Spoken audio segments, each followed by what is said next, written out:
Hello and welcome to Storybridge. I'm Patty Lucia, your host. I'm a teacher and author, and I believe in the power of story to heal ourselves and our world. In the following episode, my dear cousin Randy, a soldier and humanitarian, shares his perspective on Afghanistan and September 11th.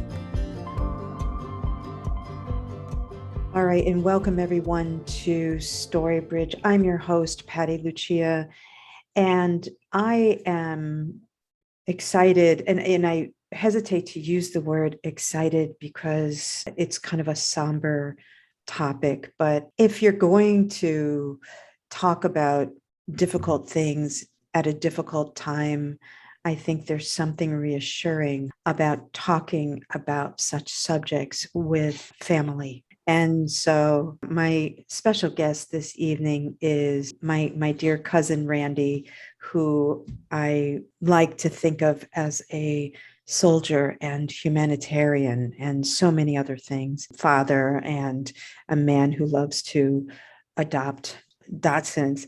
And so just a wonderful guy who has seen a lot of that part of the world that most of us just know about through our television sets. So I am excited and relieved in a way to be having this conversation this evening for Storybridge with my cousin Randy. This is a somber time too, because we're going into the 20th anniversary of 9/11.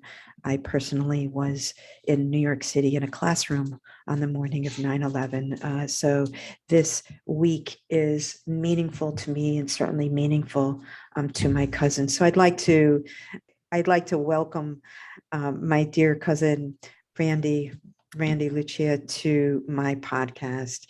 Cousin, thank you so much for being with me this evening. Thank you, Patty. It's an honor. It's been exciting to watch you develop your video content and kind of put yourself out there. And I think you just do a great job at it. So I'm excited to be here with you. Yeah, thank you. We do live a distance from each other. And for a while there, we were even more distant than usual because you were overseas. I'd like to ask you to just share your story, and you can start anywhere. I think your story and so many stories are important to hear. So I'm honored that I'm able to share yours in whatever way you'd like to share it. I have spent quite a bit of time in that part of the world. I've got 3 military deployments and 4 deployments as a contractor. I'd always wanted to be in the military, and I was in the Guard for about 6 or 7 years. And then because I had a pretty successful IT contracting career at the time, and I was getting promoted and getting more responsibility, it was going to cost me more than 1 weekend a month as a reservist guardsman. I decided to resign my commission and get out of the Guard then. So that was like in the late 80s. And then I think it was like 2003, at like 45 years old, there was rumors going around that the brigade here in Georgia was ramping up for a deployment. I had been through the .com bubble and gotten laid off a couple of times. So I was kind of looking for some security.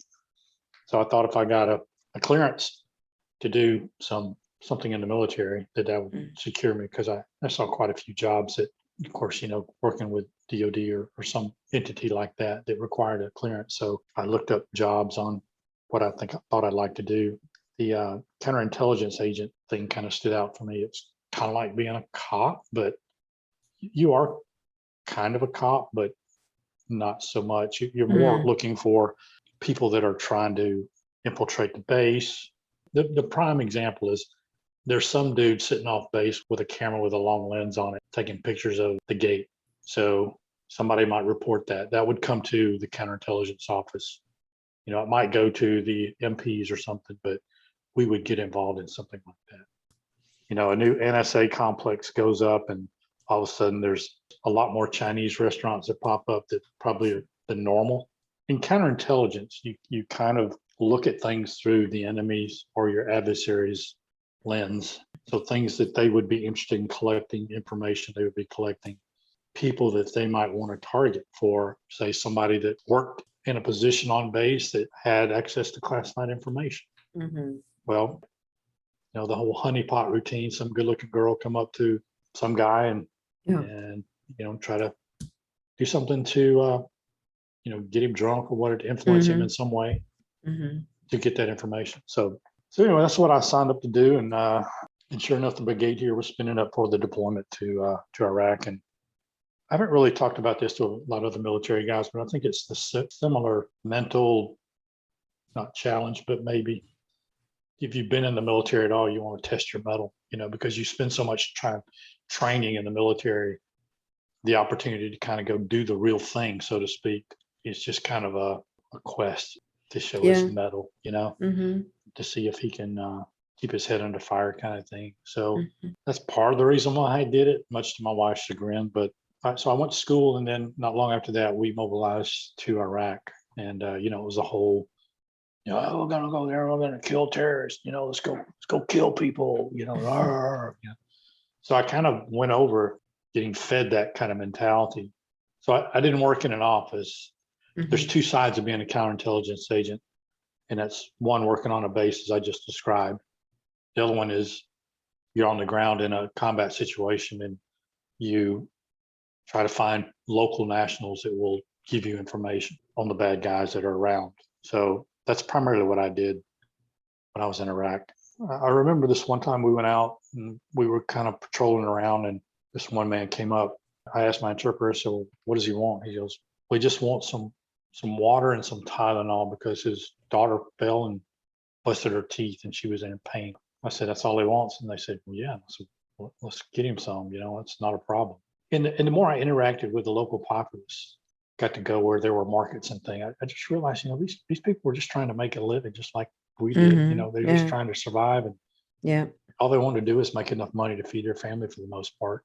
The challenge came when the insurgents would come and go through a neighborhood, and it would often happen after we would, go into a village or something and walk around and try to talk to the leaders there and try to befriend them, saying, hey, if you know of anything, hear of anything, call us, let us know, kind of thing. Once we'd left, sometimes the insurgents would come through. And it was kind of like, kind of what a lot of us fear America is going to now, that, their neighbors would tell on them. They would come through and say, okay, who was talking to the Americans? If some guy spent a little bit more time than they thought was necessary to tell the Americans to just go away, sometimes their neighbors would just tell on them, and the insurgents would go over there and beat or kill, just depending on what kind of mood they're in, whoever that was, whether they did it or not. The Sharia law is just really a very terrible thing. They have local jirgas that are basically where all the leaders come together, and there's one appointed leader who makes that final decision based on Sharia law as far as what the punishment's going to be. Mm-hmm. And sometimes you'll get a local leader that's very level-headed and just tries to work things out between, somebody stole something from somebody else and that kind of thing, work it out kind of thing, or make some kind of payment without cutting off a hand or something. Yeah. The more time I spend in country, although, getting shot at and rocketed and mortared a lot, it's, I guess I became more exposed to the human aspect of war and what it's like invading another country, another people. I mean, we were trying to, and we did a lot of good. We're trying to, keep the violence down and stuff, because it's the Islamic faith is complicated. I don't see it too much different from Christian, Catholicism, Judaism. And when I say that, I'm talking about the level of orthodoxy. Well, yeah, but more so the what level of practicing your religion are you? Right. So Right. like Catholics and Christians, it's like I go to church on Easter kind of thing. Well, a lot of the Muslims, they don't go to mosque every week. A lot of them will tell you they do, and a lot of them do.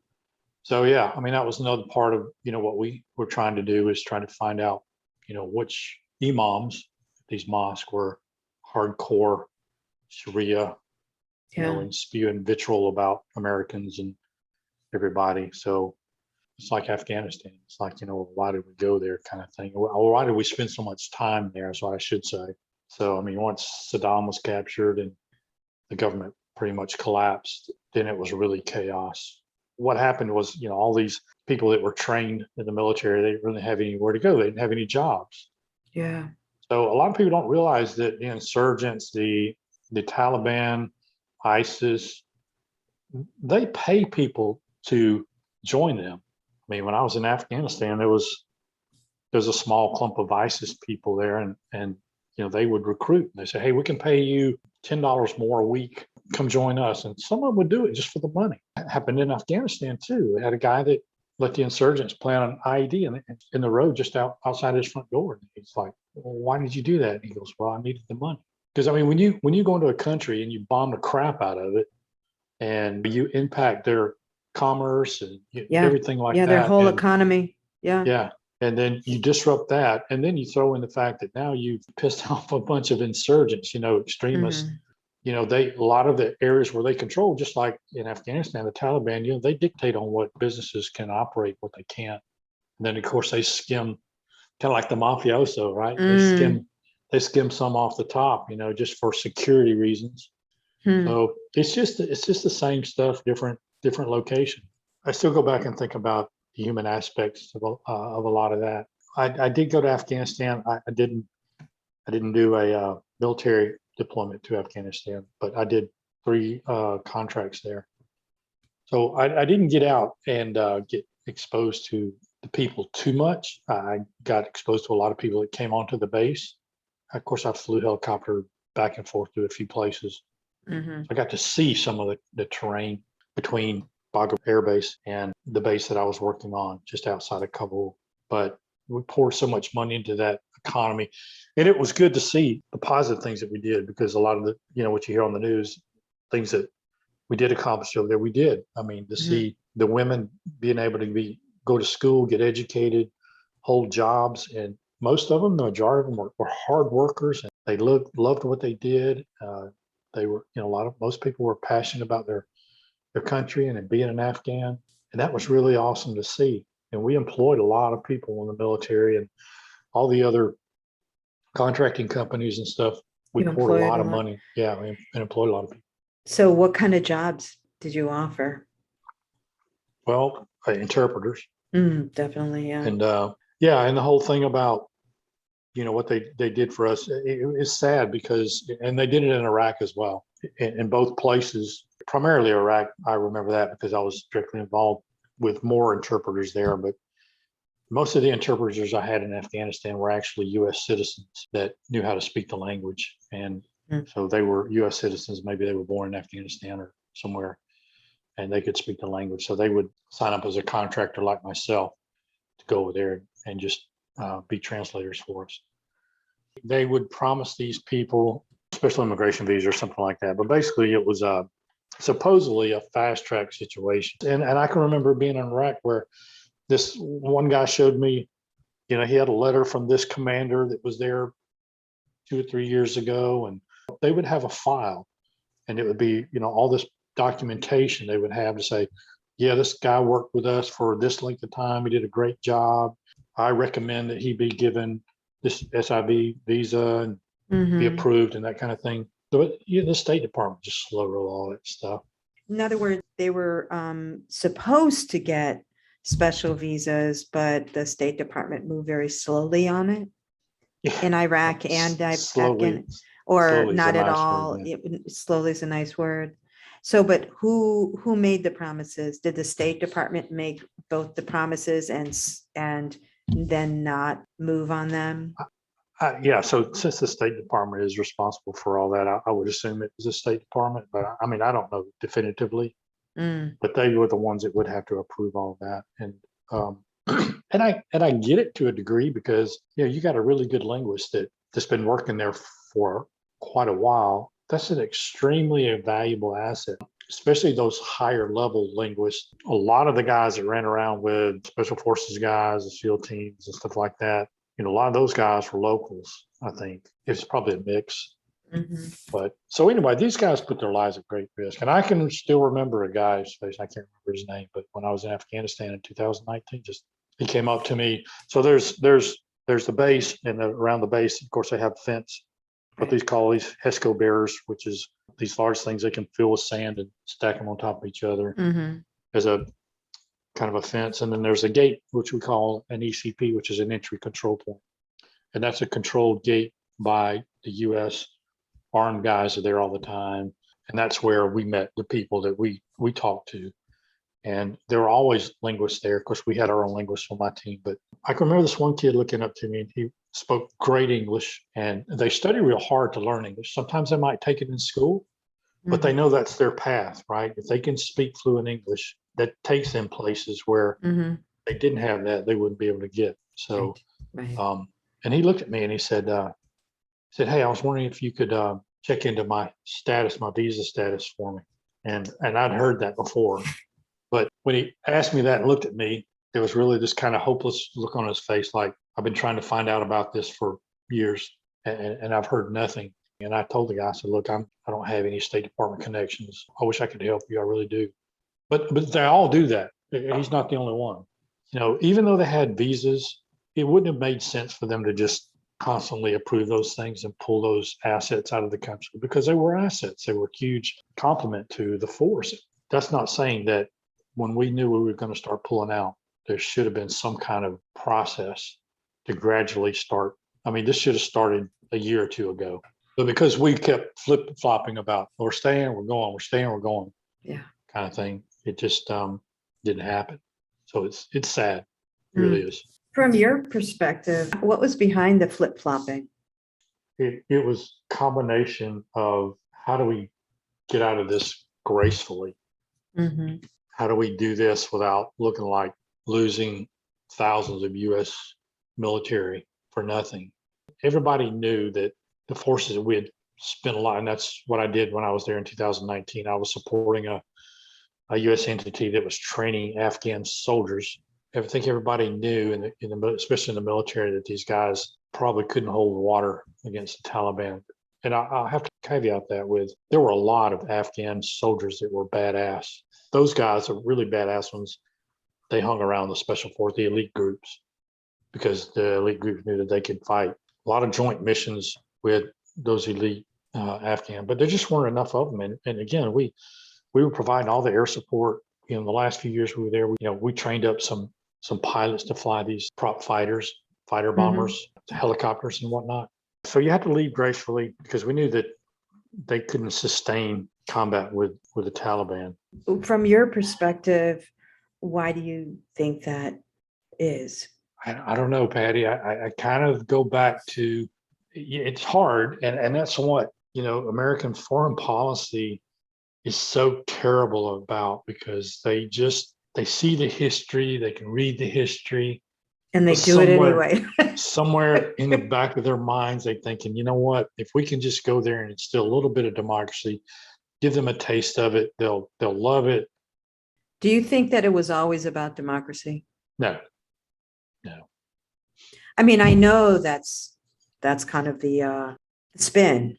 Well, that's what everybody, if you think about it, that's what everybody on this side of the pond can get behind, right? That's a just cause. It's the only way you can really justify. The public will support that. But yeah, so going back to, like in Afghanistan, they would rally around some guy in, traditional Afghan garb with a sword on a horse.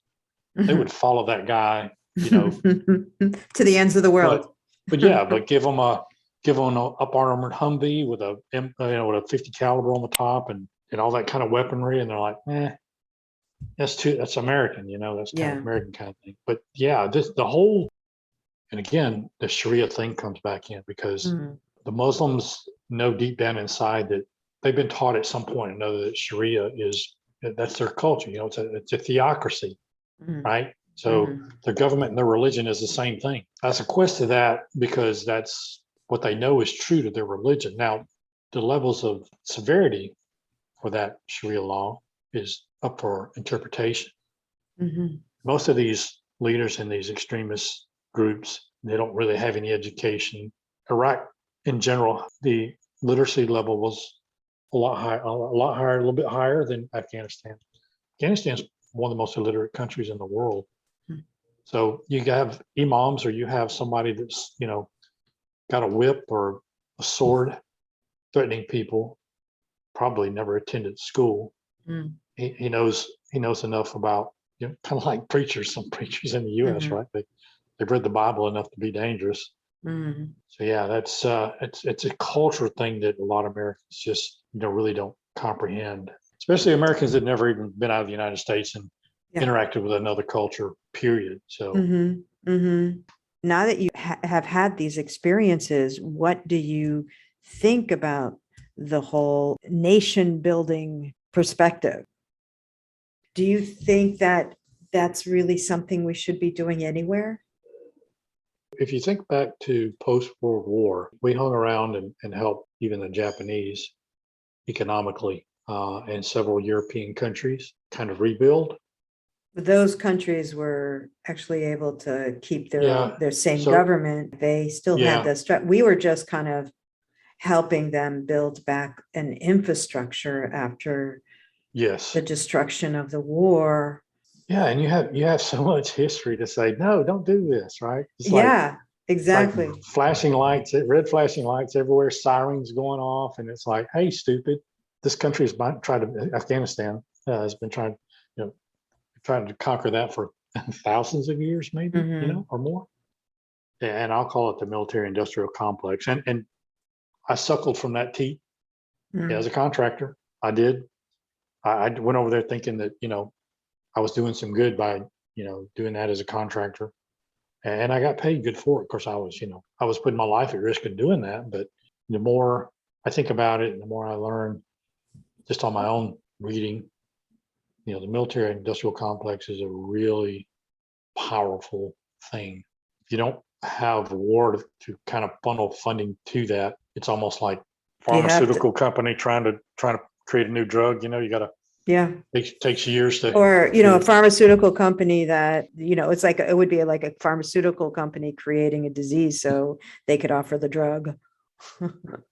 I'm not saying that's happened. I'm not saying that hasn't. I'm just saying that it's kind of, if you're going to profit from war, then it's really tempting to, fan the yeah. flames.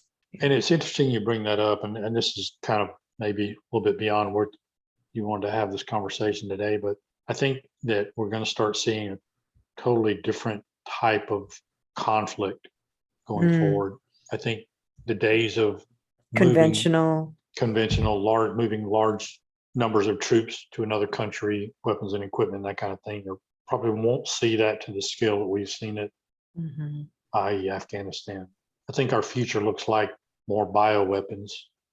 So I was thinking today, if it was true that China created the virus, sent people out all over the world knowingly that this would spread, if you think about it, the US government cannot come out and say, even if they knew it to be true, the Chinese created this virus and that they indeed wittingly send these people out across the world to infect other countries, because that would be technically an act of war. And the people of the United States would demand retaliation. And America does not want to go to war with China for multiple reasons. That is the perspective of a lot of people, Yeah. you So I know, think bio warfare, increased cyber attacks on our infrastructure. which we are, yeah, we're seeing that. So I did my master's thesis on this, and it all boils down to attribution. A lot of your cyber, and they're getting better at it, but you have to be pretty sure who instigated, because some of these guys are non-state actors, right? So they may do it from whatever country, but But they don't. they're not associated with that Right. government. What about the recent one, the pipeline? Who knows? Yeah, who knows, right? And that's part of the problem too now, because it's everybody now is questioning anything they hear, and you should, Mhm. because the news media wants to tell a story, but they don't want to tell you the story. I think Right. it's something like that. But Yeah, well, but that's the truth. Yeah. so of course, you have the global narrative, and even folks who may not have been the questioning type are beginning to question. It's just pretty much in our face that there's a global narrative, and anything that doesn't quite fit the global narrative is part of the story that never gets told. And so you have more parts of the story not being told than being told. And what we are told is questionable. And it's a sad state. You know, our government's probably always done that to a degree, but it seems like every year it just keeps getting worse. The government not only has a narrative, but also an agenda. The space between you and me on the ground, working every day, trying to make a living, just want to live a happy life with our family kind of thing. That's right. And so do the people in every other country of the world. Yep. I mean, so does the whole human family. I mean, it's really what we all have in common. Is Yes. that humans, and you know, I got to tell you, Randy, it kind of bothers me sometimes when people will say it's our nature to be warlike, because I don't really believe that. You know, I think that there's been a lot of wars have happened, but when you actually get right down to it, to ordinary people, we are folks who just kind of want to live our lives.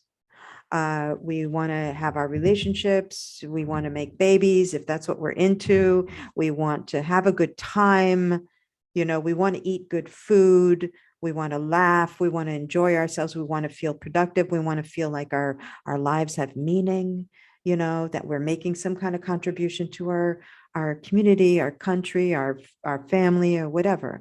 That I think by and large, that's no matter where you go in the world. I mean, unless I'm completely naive, Yeah. and you No, can I think kind of that- correct me, but like I honestly think most folks feel that way, and we go to war because there are people in positions selling it to us. In other words, when you said that it was about democracy because that's what the American people would support. So I agree with you 100%, but I think if you put it in context, that is true mostly in a population where people are, one, better educated, you know, have a sense of community around them, where there's, I'm going to say it, there's law enforcement. I agree what you're saying, but what about the people that live in, you know, San Francisco or some of these places where crime is just rampant? I mean, when you reduce society to it's me or them kind of thing, people are going to arm themselves and people are going to go to war. I mean, whether, and what scale, you know, is war, right? So war could be like, I'm defending my freaking neighborhood. Like this, you know, the couple in St. Louis. It's like, I'm just trying to defend my little plot of ground here. That's Yeah, it's right. a mansion. I restored it. I put a lot of money into it. People will defend their families. They will defend their homes. Yes. They will defend their, you know, their right to kind of live, whether that's, you know, this is my food for my family. You're not going to take it. There's going to be a problem if you try, that sort of thing. I think that all of those are very natural inclinations, and it really comes down to wanting to protect the people you care about and the things you care about. Yes. So there has to be some order, I think, to get to the, I don't want to say utopian, but that's our dream, right? To live peacefully. And I don't know if there's a utopia, because humans are messy. We're emotional beings. Oftentimes our emotions are out of balance and things happen. You know, I mean, I kind of understand what you're saying about education level, and certainly, you know, this sense of order. I think that there are certain places in the world where they have a particularly difficult time with it. There are poor regions of the world that are not as warlike, and then there are regions of the world that are poor and warlike. I think depends on how desperate you are for your next meal. Exactly. I mean, that doesn't necessarily mean you start a war, but I mean, if we're not taking care of those that can't feed themselves. I mean, honestly, if we could solve world hunger, we could literally bring our world light years closer to peace. Yeah. But it's not through genetically modified food. No, it isn't.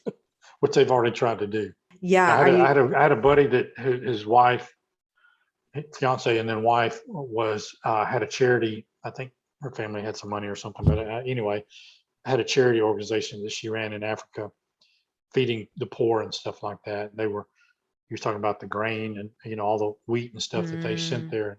And I asked him, I said, is this all this come from genetically modified sources?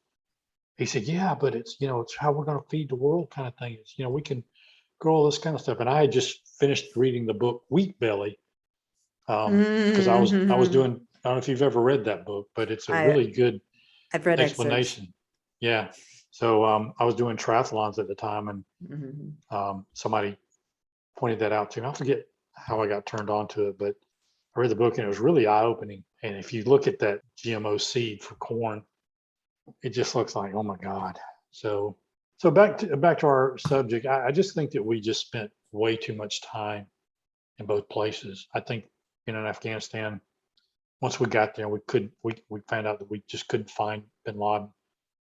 I mean, with the technology we have now, with the all these surveillance entities that we have, we can do a lot to find Mhm. somebody.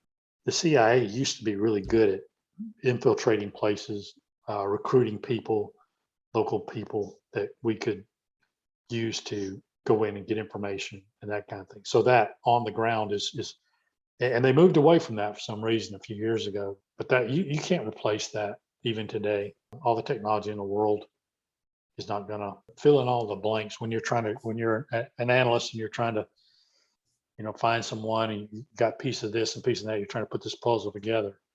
That human, if it's a vetted, reliable source that you can depend on for information, that's a huge piece. And again, going back to, you can say what you want to about President Trump, but I think he was trying to do something by negotiating with the Taliban, but also saying, okay, well, you can control this area, you can control this area, but you're not coming into Kabul. I mean, I Yeah. don't know what the parameters were, Yeah, but at yeah. And least there was no deal if any Americans were hurt. I mean, there was like a whole yeah, there were a he lot of was conditions. exactly.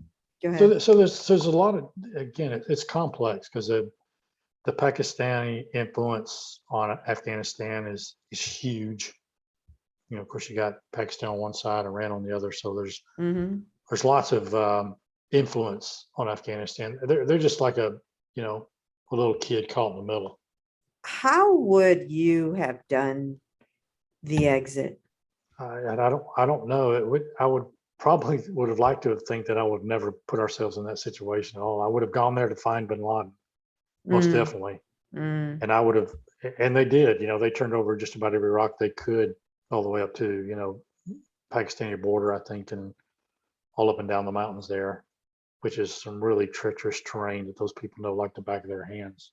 Yeah, I mean, we should have just said, hey, we're going to back off. We're going to leave some assets there. We're going to work with the Afghan government to establish, a base there, or, part of the base or something there to be able to conduct operations, just keep eye on things on the ground there. hmm. But I don't know, Patty. It's a great question. There was no easy way to do that. There's no easy way after you stayed that long, especially after we were mainly doing a training mission and nobody had been killed in 18 months. Hmm. That was a huge feat for us to be able to do. But I know at my level, I was doing an analyst position over there in Afghanistan, and I'm like, why are we keeping chasing down these two-bit little Taliban guys? I mean, I didn't know for sure certain a lot of them if they had connections with a bigger fish Yeah, somewhere, and that's what we're always trying to find. yeah, But a lot of them weren't. A lot of them were just had a big stick and they would walk around and beat people with it. And yeah. um, when somebody dies like that in combat, I don't know if everybody knows this. If you go on YouTube and you can see some of them, what they do is on the little base that you're in, wherever that is, they call a formation. I'm gonna try to do this without getting emotional. They call a formation where all the troops line up and stuff, and they call roll. They call everybody's name. Hmm. Then they get to the point where the soldier who's obviously lost his life, his or her life, um, they get that point and they call, Sergeant Jones. Sergeant Alfred Jones, Sergeant Alfred Lamont Jones. They call him like 3 times and there's no answer. And then the bugle play and it's, Yeah. and I went to too many of those. Some of those were young kids, had just recently been married.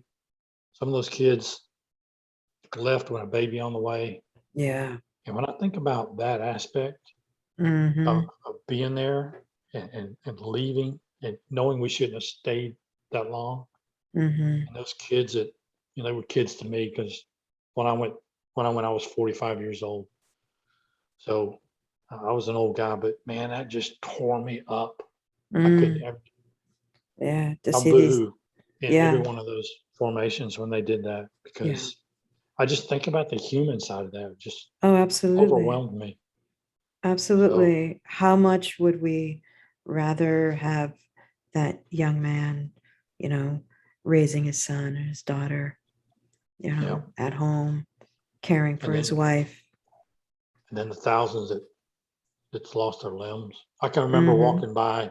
walking on a path on the base, kind of out of the way, and there were a lot of vehicles and stuff around there. There was a guy inside this vehicle with a hose. He's basically washing out what was left of some of the guys that had gotten bombed in that vehicle. They had treated him in that vehicle and stuff. So that's the part. Yeah. It's been disturbing, I think, for all of us, no matter what our politics are, to see what's happened in Afghanistan in the last few weeks. Yeah, And to have it so close to the 20-year anniversary of 9/11. So, that could have been done a lot different. We should have never. You hear a lot about Bagram Air Base, and I spent a lot of time there. yeah. I knew that place pretty well. And there's another base, Kandahar, Mm-hmm. it's pretty much out of the way too. But I mean, we'd been at Bagram for so long that we knew every inch of that place, 10 miles outside of they call it a standoff area. Kabul was not the place to do that. Granted, there are more airlines and stuff flying in and out of there, but we could have started getting some of the Afghans that we need to get out of there. We could have done that. We could have gotten them to Bagram in a secure location a lot Mm-hmm. easier than we could have In Kabul. Kabul. I mean, we had some security around there, but we didn't have it locked up like we did, Bagram. Bagram and Kandahar too. So I think we could have probably sucked everything out from the Kandahar region that we could have, and then closed that, and then Mm-hmm. regress back to Bagram, and Mm-hmm. then we could have used Kabul as a secondary as well. Mm-hmm. And to hear that they've got some of those biometrical devices that we used, and I used a lot of those in Iraq and Afghanistan. We fingerprinted and took biometric information on just about everybody we came in contact with. So there's hundreds of thousands of names in those, and hopefully they got erased or the memory removed from somehow. But if they didn't, then yeah, those people are probably on the target list, Mm-hmm. beheaded, or Mm-hmm. some terrible. They do some pretty. I mean, you're talking about people that kill people for the fun of it kind of thing. So they have no emotion with chopping someone's head off, or because they can justify it with Sharia. Mm. The reason why we say that it's a strategic place, as we mentioned, the countries around it. Mm-hmm. It's a very strategic location, and we could have probably negotiated to keep Bagram there, for an indefinite period of time. Whenever there's just so many factors that don't add up and don't make sense, my conclusion is often it doesn't make sense to us, but to someone in some decision-making position, it makes sense. Yeah, It doesn't make sense to us, but chances are it does make sense to someone. yeah, and again, there's so much at the strategic level, Mm-hmm. politically, that goes on, because if you think about, again, Pakistan being a nuclear country, Mm-hmm. which is again strategically why we should have kept some presence in Mm-hmm. Afghanistan. When you let the Taliban take control of the capital, then any chance of negotiating for that is kind of pissed away. Yeah, that was something that if it was going to happen, should have happened before that. Yeah. Yeah. So this is my PTSD relief here. These guys. Yeah, those are I wanted to just ask, do you do anything on 9/11? Do you commemorate it yourself? Is there Not anything special. Again, what I talked about earlier is about, the kids that died, all the, men and women that died in these actions, I reflect on that. I reflect on, the SEAL team that killed bin Laden, put 2 right there in his head. That's pretty awesome. I like to think about that. Very evil man. Mhm. But yeah, just all the people that are military, they don't, I think, hopefully people realize that the military, especially like, people like me that are kind of just low level. I'm a guardsman, right? Mm. So, I mean, I'm pretty much part-time soldier when I'm not deployed or on active duty somewhere. So, Right. we just go. I mean, when you entrust the government to be intelligent enough, I don't know if that's the right word, but what context, but just that this is the right thing to do, to send people in that a lot. I think you just cut in and out, Randy. Feeding him a lot of, and then again, at my level, I don't know what all went on. There's a lot of, very highly classified stuff that they knew that, or, that I just never was privy to, and hopefully were, more justification for us being there. But believe me, the American people don't want to know what is going on all around the world when they have these intelligence briefings. They just don't want to know. Yeah. Seriously, they Yeah. don't. Yeah. I mean, I've never been in one, but I know enough to know that there's stuff going on everywhere that we never hear about, some we never will. Mm-hmm. And we need to be thankful that we have, some real badass guys that can go in and rescue people and take care of stuff when it needs to be taken care of. Mm-hmm. So, yeah. but yeah, it's I just really think about, I reflect on the lives that were lost for the most part. I don't like to think about people jumping out of a building hundreds of floors up.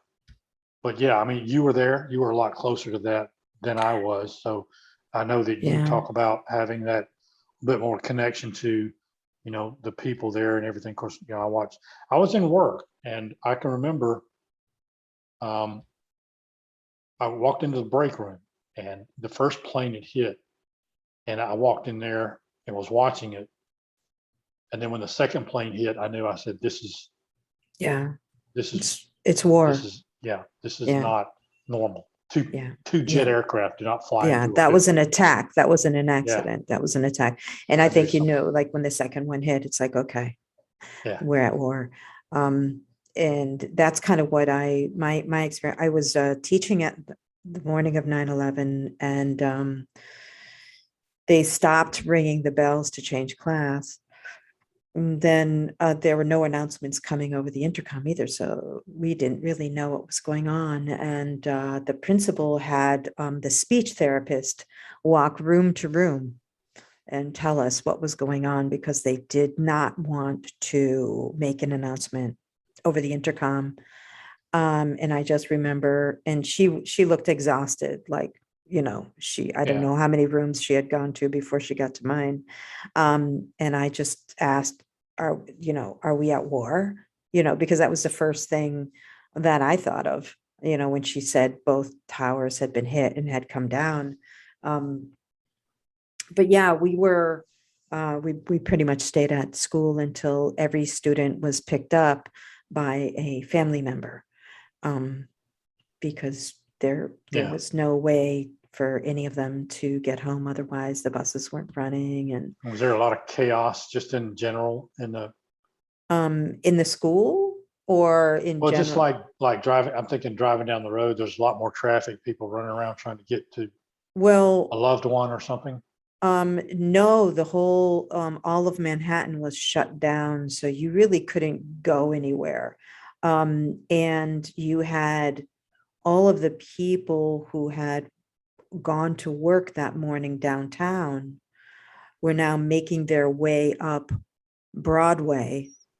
So you had hundreds of thousands of people on Broadway Avenue, which stretches from the one end of Manhattan to the other. And it was just a sea of humanity walking up Broadway Avenue. And it was mostly silent. They were mostly walking in silence. So if you lived in the Bronx, if you lived in Upper Manhattan, you were walking home. If you lived in Queens, no matter where you lived, if you had traveled downtown to work, you were walking home. The trains were shut down. So everybody was on foot. Everybody was on foot. Yeah. I was in Boston the week before that, and then my boss was scheduled to fly to Boston that day, and his flight got canceled, of course. I think he was actually on the way to the airport, and then that happened. So yeah, it was a messy world. Yeah, it really was. So yeah, that kind of and then when I left New York, I never went back. So I think it was that traumatic for me. I just that was it. I had already been thinking about leaving New York, and then when that happened, that was it. And so within a year, a little over a year and a half, I was gone. Because you thought it was too much of a target, or just the memories of that? I just didn't want to be in the city anymore. Yeah. It didn't I didn't want to be in the city anymore. Yeah. I had already started feeling like I wanted to be somewhere more peaceful, somewhere quieter, somewhere, it was the city was starting to get to me anyway. Yeah. And then when that happened, it was like, I'm done. I've got to go. I need more peace in my life, more green, no, I understand. More nature. But it's so funny because I've had opportunities to go back to the city, but I haven't. So I think, it had a pretty big impact on me. Yeah. And I just can't believe 20 years, right? 20 years. Yeah. So I really do appreciate you taking the time with me this evening to kind of sit and share your story. We're kind of two of a kind. I think we're same age, same family, oldest, so we got a lot in common. Yeah. We hit it off a lot. So I just enjoy having you as my cousin. And, I think we have a little bit different opinions on some things, but, we still love each other, and we respect each other for those feelings, emotions, and beliefs. So that's what I love about you, and you accept me the way I am, and as weird as that is. But I think you're awesome. I think you're awesome, Randy. Yeah. Well, same here. Same about you. Yeah. I think we're both humanitarians.